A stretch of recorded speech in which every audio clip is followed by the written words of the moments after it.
Kinumpirma ni General Potenciano Camba, ang Deputy Director General for Operations ng ASEAN 2026 National Organizing Council na 100% ng handa ang seguridad at kabuuang paghahanda para sa ASEAN Leaders Summit 2026 na gaganapin sa Cebu sa Mayo 7 hanggang 8. Sa isang eksklusibong panayam ng Bombo Radio Cebu News Team, sinabi ni Camba na mula nang tanggapin ng Pilipinas ang responsibilidad na mag-host sa naturang international na kaganapan, tuloy-tuloy ang masusing paghahanda ng sektor ng seguridad at iba't ibang ahensya ng gobyerno. Ayon sa kanya, ang summit ay hindi lamang isang kaganapan ng pamahalaan, kundi isang pambansang pagsisikap na nangangailangan ng suporta at aktibong pakikilahok ng lahat ng Pilipino upang matiyak ang ligtas at matagumpay na pagtanggap ng mga leader at delegado mula sa 11 estadong miyembro ng ASEAN. Ang serye ng mga pagpupulong ng mga ministro at leader ay gaganapin sa Mayo 7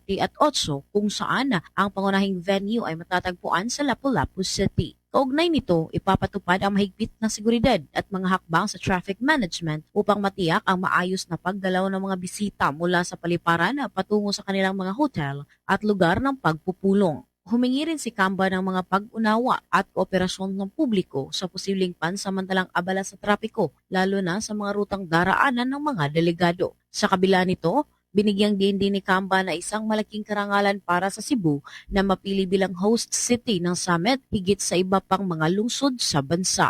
Anya, isa rin itong mahalagang pagkakataon upang maipakita sa buong mundo ang kagandahan, kahandaan at kakayahan ng Cebu bilang isang international na destinasyon. The moment na inaccept natin yung responsibility of hosting for ASEAN 2026, the security sector talagang nag-usap-usap na, nagplano at continuous yung preparation natin. Supposed to be a whole of nation hosting. Mula rito sa lungsod at lalawigan ng Cebu, para sa ASEAN Philippines 2026 updates ng Bombo Radio Philippines, this is Bombo Irene Ardiente, and this is Bombo Radio Philippines, the #1 and most trusted source of news and information. Basta Radio. Bombo!